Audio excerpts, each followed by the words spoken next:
እሷን እኮ ነው የምመስለው። እስኪ አምጪልኝ።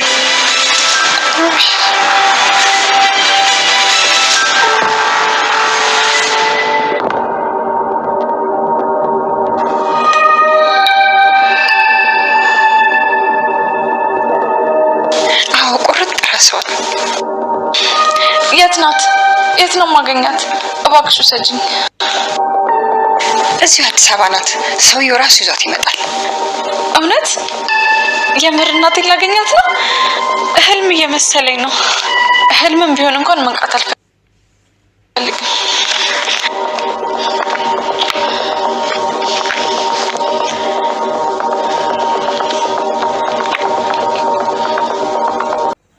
የአቶ በኃይሉ ተንኮል አሁንም እንደቀጠለ ነው። ብሌን እንግዲህ ወላጅ እናቷ ቤት ተቀምጣ በሰራተኛ መልኩ አሁን ደግሞ ሰላም እናቷን ልጅሽ ናት ብሎ በቃል እንዳጭበረበረ አሁንም ደግሞ ብሌንን ወላጅ እናትሽ ተገኝታለች በሚል የሌላ ሰው እናት ልጄ ናት ብላ እንድትቀበል እያደረገ ይገኛል። ተንኮሉ እንግዲህ እንደቀጠለ ነው።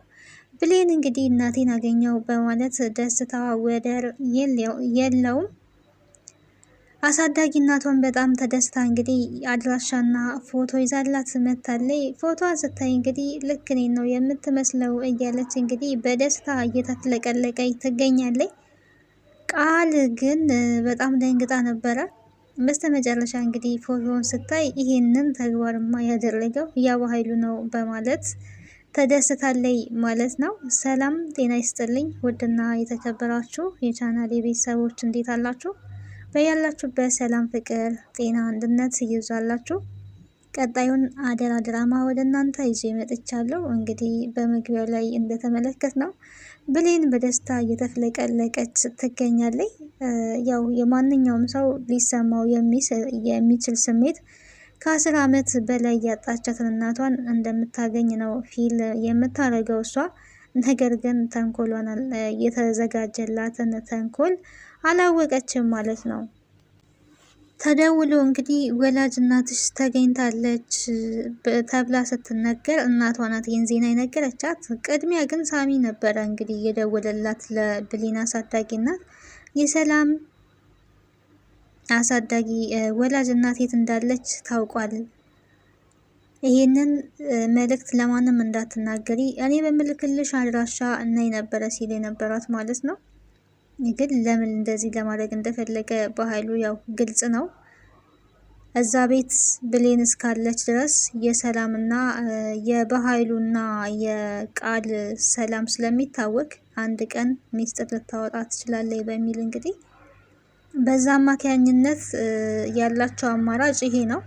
እንግዲህ የሐሰት አማራጭ እስከምን ደረጃ ይወስዳቸዋል ብለን ካሰብን ሐሰት ሁሌም ቢሆን ሐሰት ነው። እውነት ግን አንድ ቀን መውጣቷ አይቀርም። እውነቱ እስከሚወጣ ያው ብሌንን እያጭበረበሯት ይቆያሉ እንጂ እውነቱ ግን አንድ ቀን መውጣቱ አይቀርም። እውነት ያቺ እናት ናት ተብላ ሄደችው ሴት ጋር ስትሄድም የሆነ ጥያቄ ያችም ሊፈጠርባት ይችላል። ወይ ደግሞ ታሪካቸውም ላይ መሳሰል ይችል ይሆናል። በዚህ አማካኝነት እንግዲህ እውነቱ ቆይቶም ቢሆን ይወጣል። በኃይሉ እንግዲህ አሁን ላይ በጣም በደስታ እየተፍለቀለቀ ይገኛል። ምክንያቱም እንደዚህ አድርገን አፏን ካላዘጋናት ልጅቷ ከኛ ላይ አርፋ የምትቀመጥ አይነት አይደለችም ብሎ እንግዲህ ለቃል ነግሯታል። ቃል እንግዲህ ደውላ ደስ ብሎኛል ነበረ ስትል የነበረው። መጀመሪያ ግን በጣም ደንግጣ ደውላለት ነበረ። ብሌን እናቷን ሰላምን ልታገኝ ነው ነበር ስትል የነበረው እና በጣም ጨንቆኛል፣ ሰላምና ብሌን እናትና ልጅ እንደሆኑ ሊታወቅ ነው በማለት በጣም ፈርታ ነበረ። በኃይሉ ግን በሙሉ ልብ ያኔ ምንድን ያለው አታስቢ፣ እኔ የሆነ ነገር አደርጋለሁ፣ ሳሚ የሆነ ነገር እንዲያደርግ ልኬዋለሁ ነበረ ሲል የነበረው። ያው ተንኮል ጠንሳሾቹ እነሱ ስለነበሩ ሳሚም ያው አሁን ላይ ብሌንን በእርግጥ በጣም ወዷታል። ሳሚ በእርግጠኝነት ብሌንን ከልቡ እንግዲህ አፍቅሯል። የሆነ ሰዓት ላይ ግን መቼስ ፍቅር ኃያል ነው። እሷ ስትጎዳ ማየት ስለማይፈልግ ለእሷ ብቻም ብሎ ሳይሆን በኃይሉን መጣል ስለሚፈልግ የጊዜ ጉዳይ የቀን ጉዳይ ነው እንጂ ሳሚ ትክክለኛ የብሌን እናት ሰላም እንደሆነች መናገሩ አይቀርም። ምንም ጥያቄ የለውም። ቸኮሌት ልኮላታል። በማታውቀው ልጅ እንግዲህ በህፃን ልጅ ቸኮሌት ልኮላታል። ላንቺ ነው ተብላ ቸኮሌት ተልኮላታል። እንግዲህ የመጀመሪያው የፍቅር ጉዞ ከሳሚ ተጀምሯል። እሷ ያው ባታውቅም እሱ ደግሞ አፍቅሯታል። ስላፈቀራትም ሳሚ ዳጊና ብሌንን የሚለያይበት እንግዲህ ትልቅ አጀንዳ ፈጥሮላቸዋል ማለት ነው። ይህም ደግሞ የብሌን እናትን በመጀመሪያ እንዲያግት ያደረገው ዳግምን ራሱ ይህንን አስቦበት አቅዶ አሲሮ ነው ያደረገው እና ዳግም ደግሞ በየዋህነት እንግዲህ ብሌንን ስታለቅስ ማየት አልፈልግም በሚል ለሷ አስቦ እና አዝኖ እንግዲህ ትክክል የሰራ ቢመስለውም ግን ትክክል አይደለም ያደረገው። ነገሮችን አንዳንዴ መጋፈጥ ነው እንጂ ስህተትን በስህተት በጭራሽ ማረም አይቻልም። ዳጊ ያደረገው ይሄንን ነው። ከምትሞት ላግታት ነበር ሲል የነበረው። አግቷት ግን በጣም ስትሰቃይ ነበረ። ከሞትም ነው እየተረፈችውና ያኔ ግን ሳሚ እንግዲህ የራሱን አጀንዳ ለማስኬድ እንዲመቸው አድርጎ ፎቶ በስነ ስርዓት እያንዳንዱን ፎቶ አንስቶ መረጃ ይዞበታል ማለት ነው። በጣም ይገርማል። ጊዜያችን ያው የመረጃ ጊዜ ነው። ሰዎች እንግዲህ ሰዎችን ለመጣል ራሳቸው ወጥመድ ሲያዘጋጁ እንደዚህ ልክ ሳሚ እንዳደረገው ነው ማለት ነው። በራሱ አዘዘ። ከዛ በኋላ ደግሞ ራሱ ካሜራማን ሆኖ እንግዲህ ጥሩ ፎቶዎችን አንስቶ ያንን ፎቶ ጥሩ ስጦታ እንደሚሰጥ ነበረ አሽጎ ለብሌን እየሰጣት። ሊያውም ብሌንና ዳጊ አንድ ቦታ ተቀምጠው ባሉበት ነው እንግዲህ ይህንን ደብዳቤ የመሰለ ፎቶ እንዳለ አሽጎ የሰጠው። ይሄንን ካደረገ በኋላ እንግዲህ ብሌንንና ዳጊን አጣልቷል ማለት ነው። ብሌን በጣም ነው እንዴት እንደዚህ ታረገኛለህ? ሳምንክ እንዴት ትክደኛለህ? እንደ ወንድም ቀርቤ ሚስጥሬን ሁሉ ስለነገርኩክ ለካ ከአጋቼ ጋር ከእናቴ አጋች ጋር ቁጭ ብዬ ነበረ እናቴ ታገተችብኝ እያልኩ ሳለቅስ የነበረው። ታሳፍራለህ በማለት እንግዲህ በጣም ተቀይማለይ፣ በጣም ተናዳበታለይ። ከዚህም አልፋ ተርፋ በጥፊ ሁላ መታዋለይ ማለት ነው። ላስረዳሽ ልነግርሽ ያሰብኩት ነገር ይሄንን ነበር ነው ሲላት የነበረው። በእርግጥ እንግዲህ ዳጊ ተጸጽቶ እናቷን ማገቴ ትክክል አይደለም፣ ጥፋት ነው በማለት ሊነግራት ነበረ። ይሄንን ግን ከመናገሩ በፊት ቀድሞ እንግዲህ ፎቶዎቹ ደርሷታል ማለት ነው። አሁን ላይ ጭራሽ ልታምነው አልቻለችም። ያው ለማመን ይከብዳል። እንዴት ብላ ልታመን ትችላለች? የእናቷ አጋች አብሯት ቁጭ ብሎ ያኔ ስታለቅስ እናትሽ ምንም አትሆንም እያለ እያባበላት የነበረ እንግዲህ ምን ያህል አስመሳይ እንደሆነ ነው እሷ የምትረዳው ማለት ነው። ለእናትሽ አስቤ ነው እንዳትሞት ነው ቢላትም ያው መረዳት አልቻለችም። እሱን ተውና ስንት ከፈሉክ? 10 ሺህ ነው የከፈሉክ? 20 ሺህ ነው የከፈሉክ? እንደዛ ነበር ስትለው የነበረው እና ያስመስላል። ምንም ጥያቄ የለውም ማለት ነው። ብሌን እንዴትም ብላ ልትረዳው አልቻለችም። ከዚህ በኋላ ብሌኔ እንዳትለኝ አጠገቤ ራሱ እንዳትደርስ አሳፋሪ ነካንተ፣ እኔ ደግሞ ሰው መስለኸኝ ነበር አስመሳይ ብላ እንግዲህ ሰድባ በጥፊ መታው ነው ጥላው የሄደችው። ቃል ግን የዚህን ጊዜ ሰምታ ወጥታለይና እንዴት በጥፊት መችዋለች ነበረ ስትል የነበረው። ዝም በያት ተያት፣ በጥፊ ቢመታኝም ይገባኛል ስራዬ ነው ብሎ ነው የአምኖ የተቀበለው። ምክንያቱም ባደረገው ነገር በጣም ተጸጽቷል። ቃል እንግዲህ ደግሞ ይሄ አጋጣሚ ተመቻችቶላታልና ውሻ በቀደደው ጅብ ይገባበታል እንደሚባለው ይሄንን አጋጣሚ ይሄንን የተቀጣጠለ እሳት ጋዝ ልነስነስበት ብላለች። ዳጊ ግን ብሌንን የነገርኩሽ ነገር እውነት ነው እመኝም ብሎ ነው ጥሏት ወደ ክፍሉ የተመለሰው። ብሌንም እንግዲህ ዝም ብላ ጥላት እዛው ፎቶዎቹን ሳታነሳ ነው ወደ ቤት የገባችው የነበረው ጥላቸው። ቃል እንግዲህ ፎቶዎቹን ስታይ ምንም ዳግም እንዳገተ የብሌን አሳዳጊናት ተረድታለች። ለካ ዳግም ነው እኔ የብሌን አሳዳጊናት ያገተው። ይገርማል። እንደዚህ እኮ የሚያደርግ ሰው አይመስልም ነው ያለችው። አንዳንዴ ሰውን ከላይ እንደዚህ አይቶ በማንነት ከላይ አይተን የሰው ልጅ ይሄ እንደዚህ ያደርጋል እንደዛ ያደርግም ብለን መገመት አንችልም። በነገራችን ላይ የሰው ልጅ ያልተነበበ መጽሐፍ ነው ማለት ነው። ሰው ዝም ስለሚል የዋ ስለሚመስል የዋ ነው ማለት አይደለም። አንዳንዴ ደግሞ ተቆጥተው የሚናገሩ ሰዎችን እንደ ክፉ የምናይ ካለን ያም ስህተት ነው።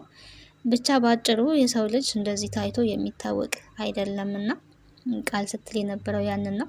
ለእሷ ግን ነገሮች እንደተመቻቹላት ነው ያሰበችው። እኔ እንግዲህ በዚህ ቀጥዬ እገባለሁ አይነት ነገር ነው ስትናገር የነበረው። ድሮም እኮ እኔን ያለው እቺን ገረድ እቺን ሰራተኛ ማፍቀር አልነበረበትም። ስለዚህ አሁን የራሴ አደርጋለሁ በማለት እንግዲህ ስራዋን ጀምራለች። ይሳካላታል አይሳካላትም የሚለውን እንግዲህ የምናይ ይሆናል። በእርግጥ ብሌንን በጣም ነው የሚወዳት። በራሱ ጥፋትም ነው ደግሞ እየተጣላት እንጂ በእሷ ችግር አይደለም። እንግዲህ ይቅርታ ለመጠየቅ ስራዋ እያለ ነው። ይቅርታውን ግን ልትቀበል ፈቃደኛ አይደለችም ማለት ነው። ቃል እንግዲህ ክላሱ ድረስ ሄዳለች። ይህንን አጋጣሚ በመጠቀም ብሌንን በመጀመሪያ የኔ ቆንጆ አይዞሽ፣ እንዴት እንደዚህ ያደርግሻል በማለት እንግዲህ እያስመስለች ነበረ።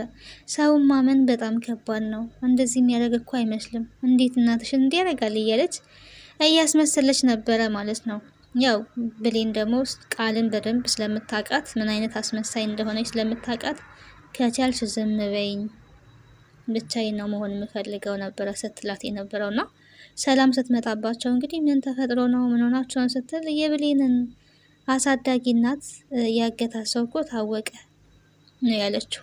እንግዲህ እውነቱን እንዳትናገር እሷም ለራሷ እያመቻቸች ስለሆነ ዳጊ ነው ማለት አልፈለገችም። ዳጊ ነው ካለች እንግዲህ ዳጊ ከዛ ግቢ ማስጠንቀቂያዋ 2 ምናምን ተሰጥቶታል። ከዛ ግቢ ለቀህ ውጣ ተብሏል ማለት ነው። 3ኛ ከተጨመረለት እንግዲህ አስቡ ሰላም ዳጊ ምን ልታረገው እንደምትችልና ጎረቤት ነው በማለት ነው ያስቀየሰችው። ቃልም ብሌንም ተኮሳታ አይታት ጥላት ነው ወደ ስራዋ የሄደችው ማለት ነው። ተቀምጣ ለሰላም ማስረዳት አልፈለገችም። ቃል ግን እንግዲህ ሄዳ ዳግም ጋር በቃ አትጸጸት፣ መጸጸት የለብም። አንዳንዴ እኮ ስህተቶች ይፈጠራሉ። አንተ ደግሞ ይሆናል ጥሩ ነገር ነው ብለህ ስለምታስብ ምናልባትም እሷን ለመርዳት ሊሆን ይችላል በማለት እንግዲህ በደካማ ጎኑ ለመግባት ሙከራ እያደረገች ትገኛለች። እኔ ያው ለሷ ብዬ ነው፣ ግን አንቺ ብትሆኚ ምን ታረጊያለሽ ነበር ሲላት የነበረው። እኔ ብሆን ያው ለኔ ተብሎ ከሆነ የተደረገው ልረሳው እና ይቅርታ ላደርግ እችላለሁ ነበር። አስባችሁታል? ቃል አሁን እናቷን ያገተባትን ሰው ይቅርታ ስታደርግለት ያልተነካ ግልግል ያውቃል ይባላል። በጣም ከባድ ነው። በነገራችን ላይ ሰውን ለመረዳት በዛ ሰውዬ ጫማ ካልተራመዳችሁ ልትረዱት አትችሉም። እና አንዳንዴ ዝም ብሎ በሆነ ነገር ላይ መፍረድ ቀላል ነው፣ ቦታው ላይ እስካልተገኘን ድረስ ማለት ነው። ወይ ደግሞ በእኛ ላይ እስካልደረሰ ድረስ እንደዚህ ያደርግ ነበር ብሎ መፍረድ ምናልባትም ቀላል ነው። ለቃል አሁን እንደዛ ነው የቀለላት ማለት ነው። ብሌን ግን በእናቷ አትደራደርም። ዋጋ ከፍላ ያሳደገቻት እናቷ ናት። ስለዚህ እናቷን በጣም ነው የምትወደው። ለእናቷ ብላ ብዙ ሰው ቤትም ገብታ እየሰራች ያለችው እናቷን ለማገዝ ብላ ነውና፣ ስለዚህ ሰው በእናቱ አይደራደርም መቼም ቢሆን። እናት ናት፣ መተኪያ የሌላት። ብሌን እንግዲህ ትክክል ናት። ዳግምን በእርግጥ ለሷ ብሎ ነው። አሁን ላይ ግን ለአንቺ እናት ብዬ ነው ለአንቺ ብዬ ነው ቢላትም ይሄ ነገር ለማመን እውነት ለመናገር ይከብዳል። በጣም ነው የሚከብደው ማለት ነው። ሳሚ እንግዲህ የራሱን አላማ ነው ያስኬደበት። ደውሎለት እንግዲህ እንዴት ነው ስጦታውን ወደድከው ወይ? ከምትወዳት ልጅ ያጣላክን ስጦታ ነበረ ሲለው የነበረው። እገልሃለሁ ነው ያለው እንግዲህ ዳግም እገልሃለሁ ነው ያለው። ምንም ማድረግ አይችልም እንግዲህ ኦልሬዲ አንዴ አይተዋለች። አሁን እንግዲህ ሳሚ ለራሱ ለማድረግ ብሌንን ደፋ ቀና እያለ ነው። ብሌን ጋር ደውሎ እንዲንሽ አይኖች ያምራሉ እያለ እንግዲህ የፍቅር ቃላት እየገለጠላት ይገኛል። አመሰግናለሁ፣ ግን አንተ ማነክ ነበር ስትለው የነበረው። ማንነቴን አታውቂኝም፣ እኔ ግን በደንብ አቅሻለሁ። አሁን ቸኮሌት የላኩልሽ ልጅ ነኝ። በሚያምሩ አይኖችሽ አታልቅሽባቸው፣ አይኖችሽ ያምራሉ እያለ እንግዲህ እያድናነቀ ይገኛል። እኔ በቃ ወደድኳት ማለት ነው ልጅ። እሷን ለማግኘት ማድረግ ያለብኝን ሁሉ አደርጋለሁ እያለ ነው እንግዲህ ሳሚ። የሳሚ ጦርነት እና የዳግም ጦርነት ሊቀጥል ነው። በኃይሉ ግን ያው በቅርቡ ሌላ ማንም አጋልጦ አይሰጠውም፣ ራሱ ሳሚ አጋልጦ ይሰጠዋል። ምክንያቱም ሳሚ ቀን ነው የሚጠብቅለት፣ ነገሮች እያመቻቸለት ነው ማለት ነው ይሄንን የሚያደርገው። ምክንያቱም ወላጆቹን አሳጥቶታል ሳሚ። ወላጆቹን በኃይሉ ምክንያት አጥቷል። ወላጆቼን እንዳሳጣኸኝ ያለክን በሙሉ አሳጣሃለሁ ብሎታል በኃይሉ። ከዛም ከዚህም ጠላት እንግዲህ እያፈራ ነው የሚገኘው። ሲቀጥል ቃልም ብትሆን መረጃ ይዛበታለች፣ ፍላሽ ይዛበታለች ማለት ነው። ስለ ሁሉም እንግዲህ ከዚህ ድራማ የምንማረው አደራ ከባድ ነው፣ ልንጠብቀው ነው እንጂ ያው ልናጠፋው የሚገባ ነገር አይደለም። በኃይሉ እንግዲህ አደራውን አልተወጣም። ይሄ የክፋት መጨረሻ ደግሞ በብዙ ነገር ስንመለከት ክፉ የሚሰራ ሰው የሆነ ቀን ላይ ይጋለጣል ማለት ነው። ግን የበኃይሉ ጭካኔ በዚህ ልክ መሆኑ ከምንም በላይ በጣም ነው የሚያሳዝነው ማለት ነው። የምር ያሳዝናል።